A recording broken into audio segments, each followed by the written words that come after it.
Hello and welcome, I'm Abrax, and in this video I ask the question, should SHD bonuses and expertise be removed from PvP in Tom Clancy's Division 2? Recently a conversation has started around the idea of removing the attribute bonuses you receive from leveling your SHD watch, and the additional attributes you apply to your weapons and gear using the expertise system from PvP in the Division 2. And this has been pretty polarizing for the community. Now, just so you understand my position, I am not by any means what you'd call a hardcore PvP player in the Division 2. In the Division 1, I spent most of my time in Last Stand, the 12v12 PvP game mode, or running around the Dark Zone with friends. But when it came to the Division 2, early on I played quite a lot of PvP, but it just felt like it was missing something to me. Whether it was conflict only being 4 versus 4, lacking the madness of Last Stand, or the Dark Zone having a lower player count per server, it just didn't have the same appeal to me, so I looked elsewhere for my PvP fix. Lately I have started playing quite a bit more conflict, but I'm still pretty casual compared to the way I play PvE content. Now, onto the topic at hand. Should SHD and expertise be removed from PvP? I understand this argument from both sides. If you've really put the time in, grinded out your SHD levels all the way up to 1000, grinded out your expertise to 20, which is hugely time consuming, and upgraded your gear and weapons to expertise 20, which uses a massive amount of materials, I completely understand that the removal of these systems in PvP just feels like a slap to the face. You've put work into your character and gear, you've earned your power, and having that taken away trivializes the time you've invested into the game.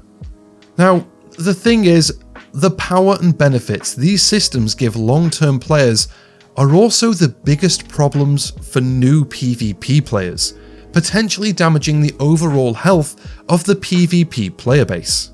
As new players join the game and are interested in PvP, they will head into the Dark Zone or into conflict already on the back foot as they take on players with naturally larger attributes: weapon damage, armor, crit chance, crit damage, headshot damage, and so on. Even if they put together a good optimized build, they are still at a disadvantage. But this isn't necessarily the biggest problem. The problem is this creates a quit moment. A moment in a video game where a player decides to hit the off button and never return. When a new player realizes the difference in attributes and the time investment needed to catch up, there is a chance that player will simply find another game to PvP in. And this can have an effect on the PvP player base, essentially working as a gatekeeping mechanic.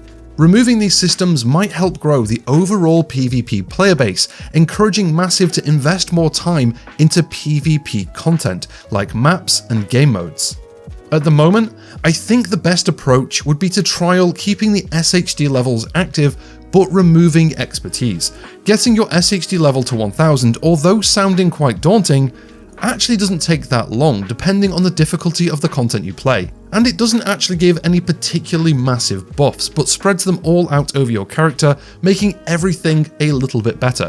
Whereas with expertise, the grind is a real grind, and the buffs you get from a full expertise level 20 build are actually quite game changing. I'd also heavily advise only doing this in normalized instances like conflict or the standard Dark Zones, leaving the invaded Dark Zone as a place players can go and bring all of their earned power with them, possibly even ending up as the point of interest for people who want to go and have a real hardcore PvP experience, and give new PvP players a goal to work towards.